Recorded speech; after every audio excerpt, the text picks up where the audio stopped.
is a springtime ring to have a friend right in your corner. Your heart will feel a little warmer. Tender loving care, tender loving care. Each warm and friendly touch lets someone know you care so much. Tender loving care, tender loving care.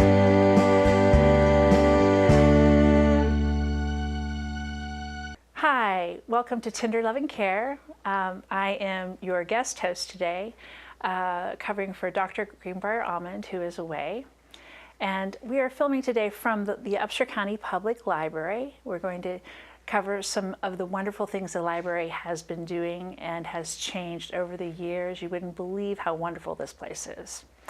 To start off though, I'm going to go ahead and read one of my cards. As you remember, maybe you've seen me before here. I'm an artist and I grew up in French Creek, West Virginia, and have been selling my art around different places across the state. Recently been accepted at Tamarack, waiting for that big order to come through yet. But here's one of my cards. Balance. When I do my art, it's mixed media. I start off with watercolor and add inks and various other paints and whatnot. But let me read to you what I wrote on the inside of this. You are searching for the calming and peaceful spring, yet your life is embedded with fears, even the ghosts of failures from long ago voyages. Many have revealed their challenges to you, and they have not fallen. Where does your task end and your appreciation begin? Are you aware of focus even when smothered by the chaos we refer to as society? In a yoga stance, there is no need for complete symmetry to distribute the weight of your body to find balance. Rise above our world to appreciate the entirety of all creatures and seek the tether to sway your being, compelling you to hover. Welcome your peace of mind. So I encourage everyone to find their balance and to pursue their dreams. So today at the Upshur County Public Library, let me introduce our first guest. It is Ralph Oppenheim, who is the director here at the Upshur County Public Library. How long have you been director, Ralph? Since November of last year. Okay. And what kinds of things have you done around here that is a little bit different than what people would expect out of a library? Well, we're doing a lot of programming, and we are moving the rooms around.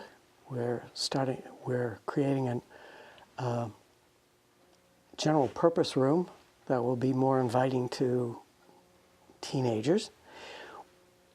We hope to open a toy library soon, perhaps by Halloween. And we're excited about that.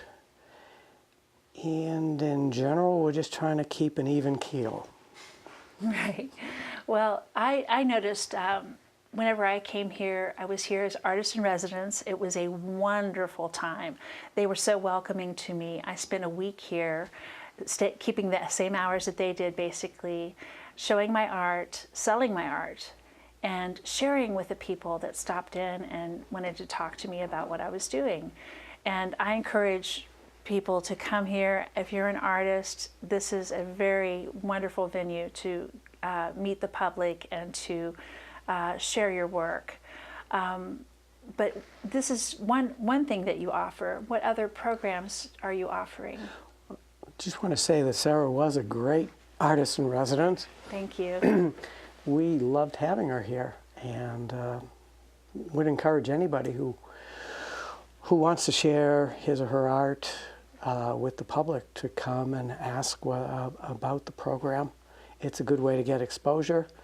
You can actually sell some things, and it makes for a more interesting experience for any library patrons who come in. It's kind of unusual to come in and not know what you're going to find in a library.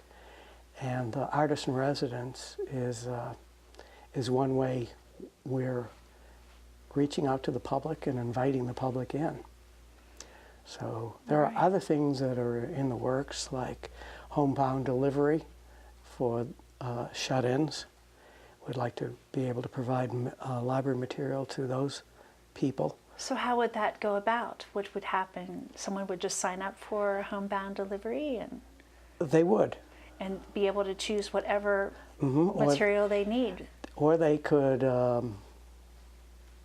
give us some idea of what genres are of interest to them, so we can pretty much select materials for them. That's an excellent service. What Well- else do you have that you're thinking of doing? Well, Stockard Youth.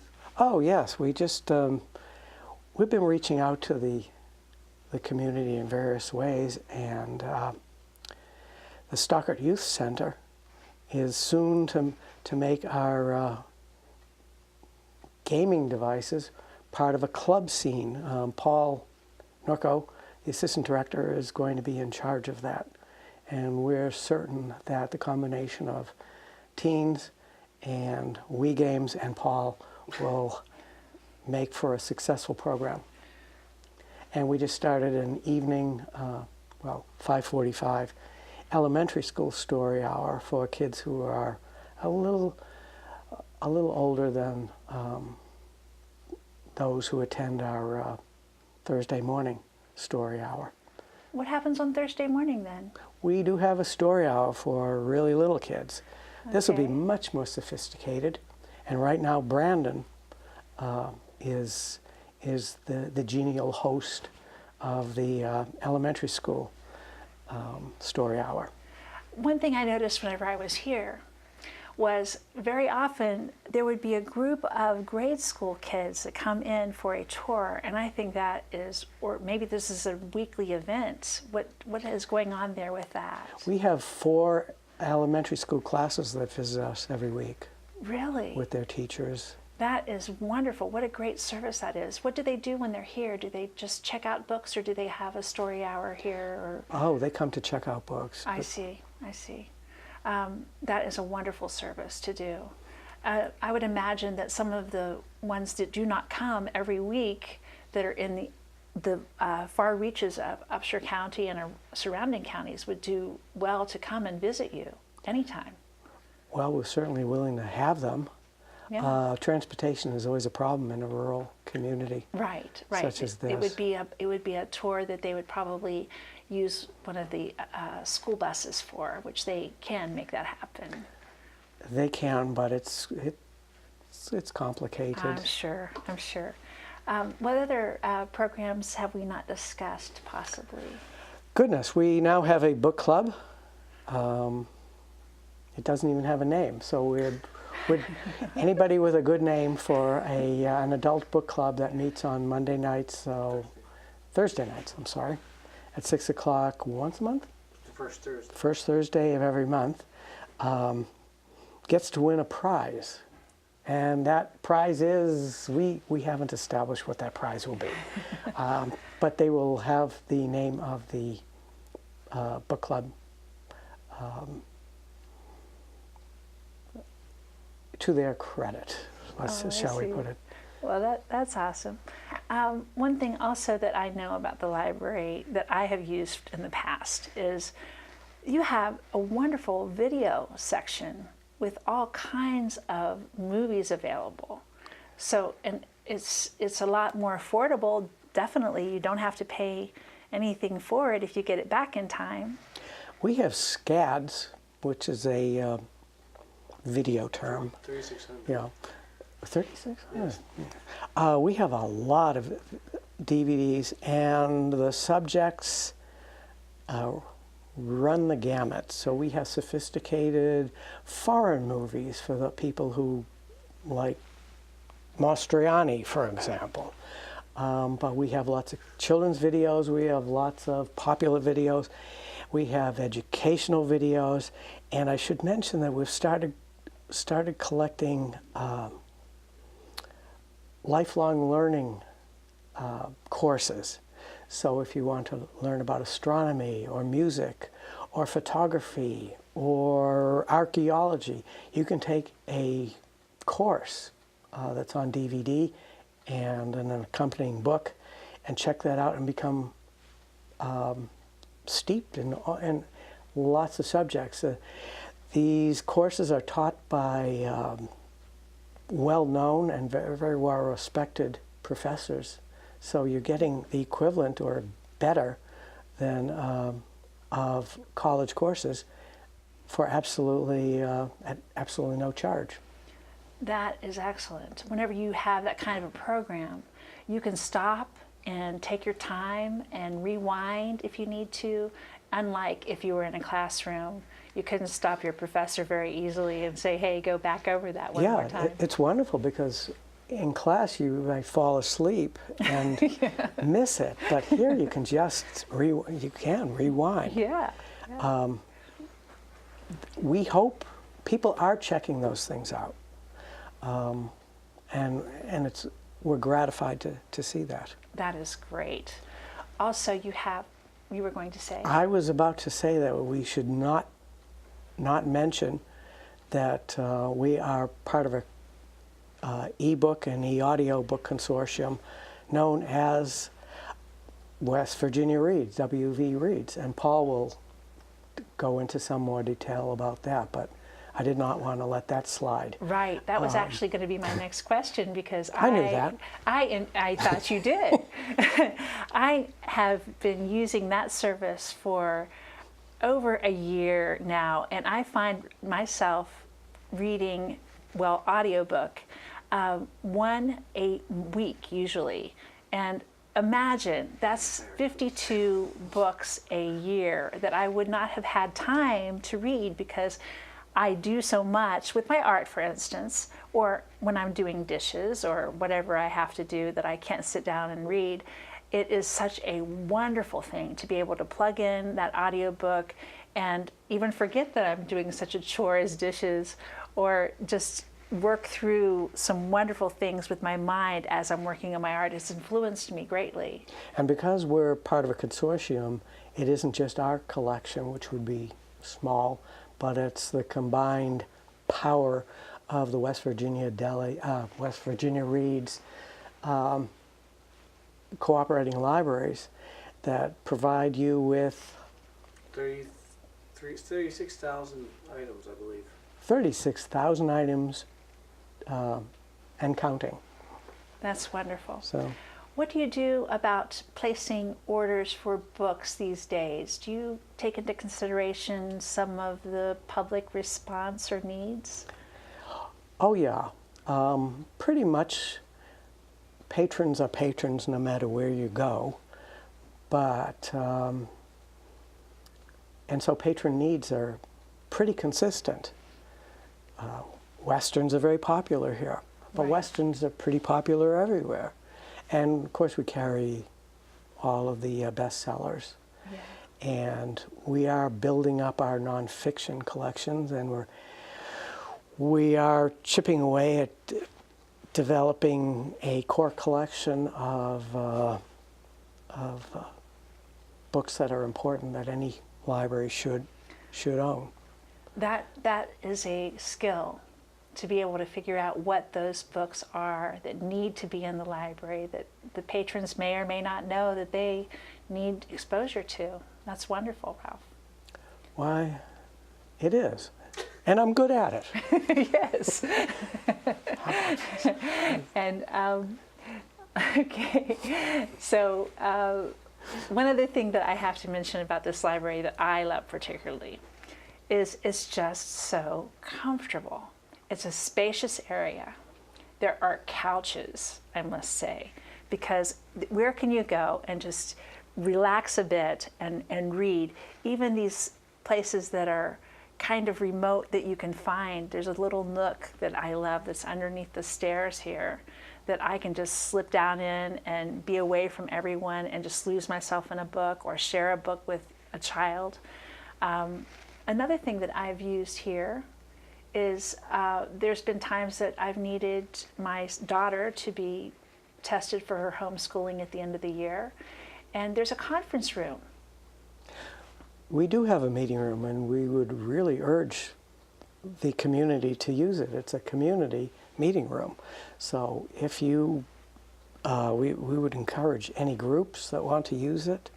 There is no charge, and it's spacious, well lit, comfortable. Temperature is controlled. So by all means, if you need a space to meet, think of the library. Fantastic. Well, thank you, Ralph. We're going to introduce your assistant director here in a moment.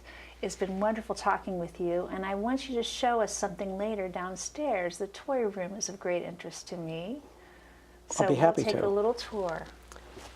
Hi, I'm Sarah Golden here introducing the assistant director now of the Upshur County Public Library, Paul Norco.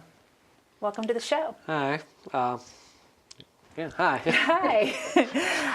One of the things that you are very good at explaining is the network of libraries that we have, that you are part of. Explain how that works. Okay, well, West Virginia is a fairly big state, so the way it's broken down into is we have the Northern Library Network, and if you don't have your card, please go get one.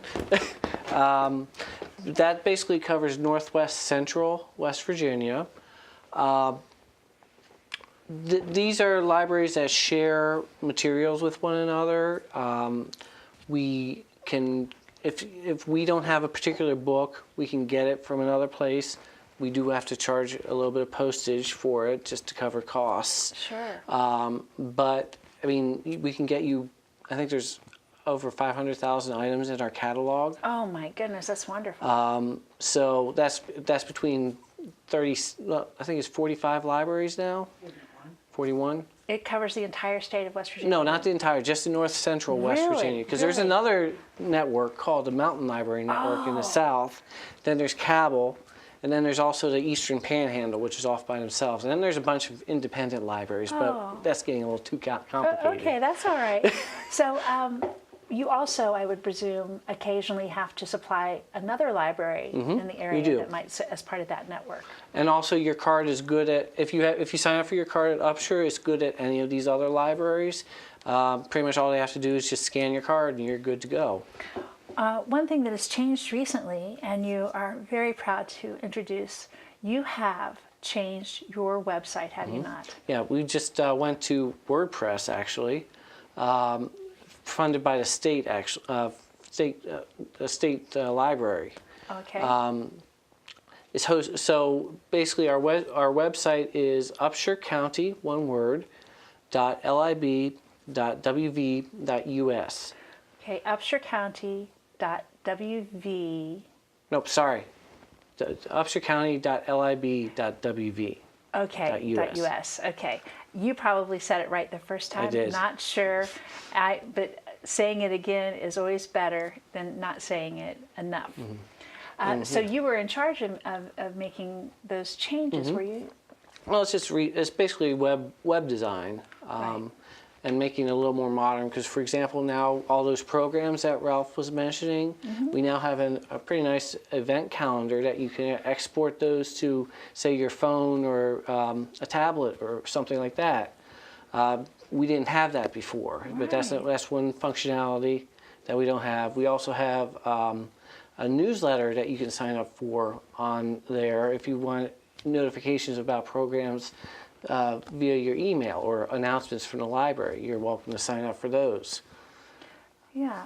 What other kinds of things can be done on the, like for instance, can you check out a book ahead of time? No, you can't. You can place it on hold. Right. You'd have to come into the library, but you can go into your account. You can renew books online. You can place holds on books and DVDs. There's a nice little, check my account. It's on the upper right side of the website when you go there. Right. Well, another thing that people can do, that I do all the time, is I download an audiobook directly from your, I go to West Virginia Reads and download from there. But it's wonderful to be able to download audiobooks and and we also have e-books as well as audiobooks. Yes. Yes, the e-books and e-audiobooks are something we are very proud of. Ralph mentioned a little bit about them. if you need help setting that up, I'd be probably the person that you're coming in to talk to, or any of the staff downstairs could probably help you. Right. You can do that straight from the library here. You have a computer section in your library. Also, sometimes we can do it over the phone if it's an easy fix. Right. And of course, if somebody wants to listen to one in their car and they have a CD player, you guys have an extensive collection downstairs as well that they can take the physical piece to listen to as they're driving, or if they just prefer it to be shared with the family, for instance. So let's talk a little bit about what happens with the computer department downstairs. We have 10 public access computers that are free to use. You pretty much just have to sign in at a clipboard at the circulation desk. You can print from them if your printer is down, or if you don't have a printer. You can surf the internet, check Facebook, social media.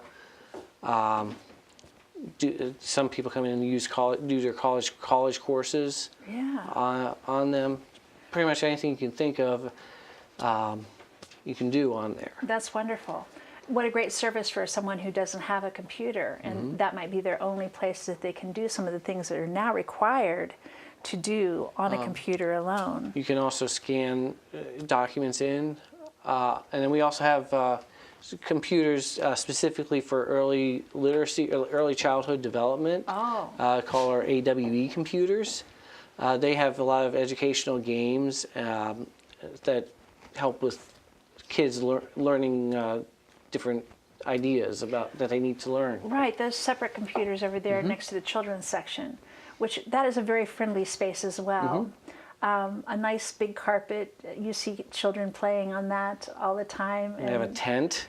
Yes. Oh, wow. So a lot of those classes that come in, a lot of them crawl in a tent and read a book, at least until they have to go. All right. Now, one thing we didn't talk about before that I'm excited about is your gaming program. Okay. Well, one of the big things in libraries and also in schools is how video games help learning.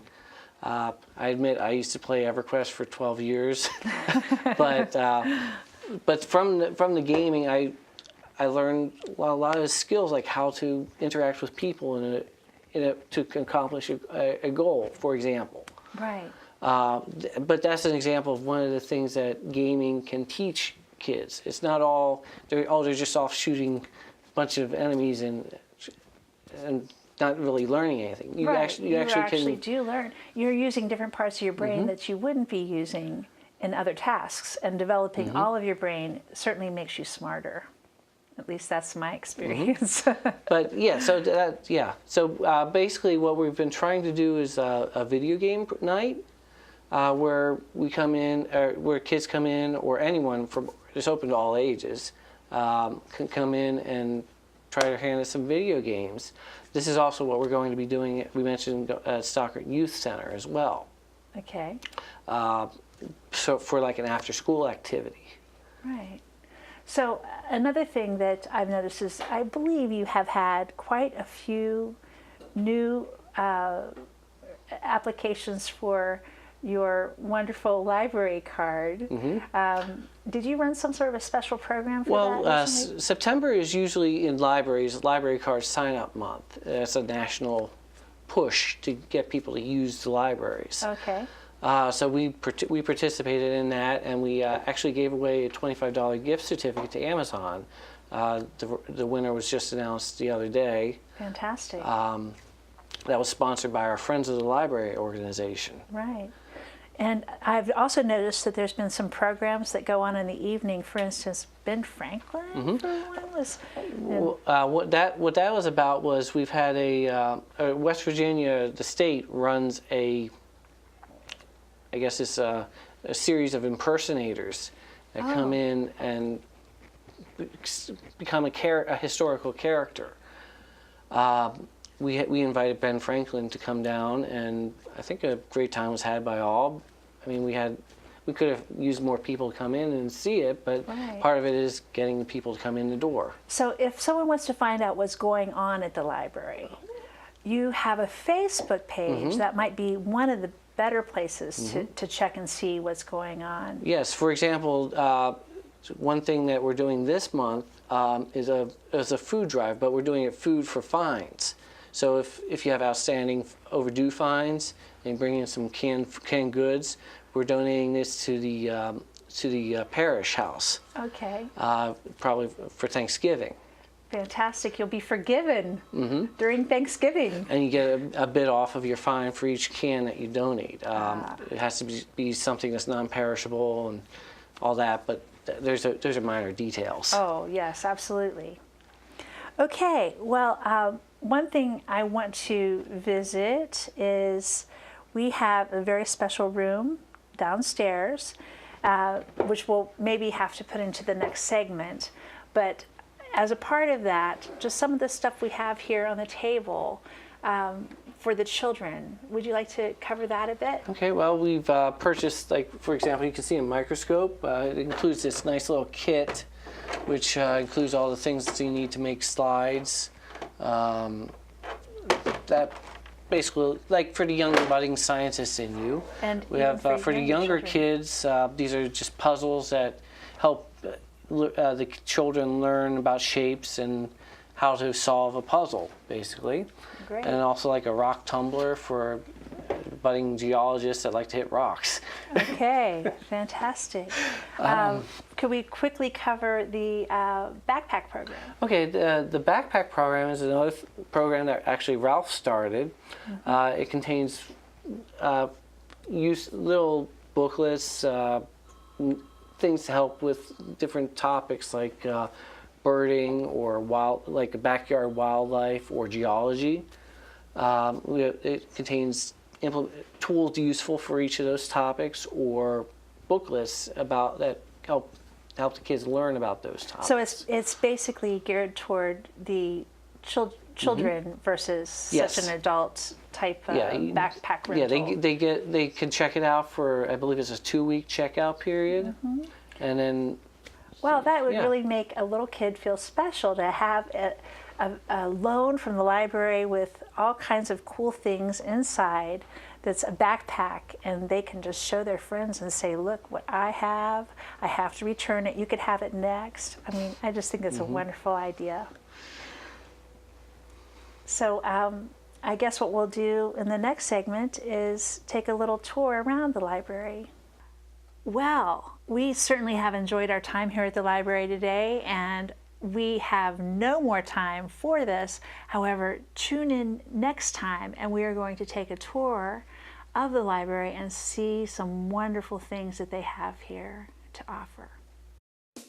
Stories of a West Virginia Doctor, written by Dr. Harold D. Allman. A collection of 55 short stories about his experience as a small-town doctor in central West Virginia. And Tender Loving Care. Stories from a West Virginia Doctor, Volume 2, written by Dr. Greenbrier Allman, using videotapes to write 70 additional stories of his father's very colorful life as a small-town doctor. They can be found for purchase at Amazon.com and most local bookstores.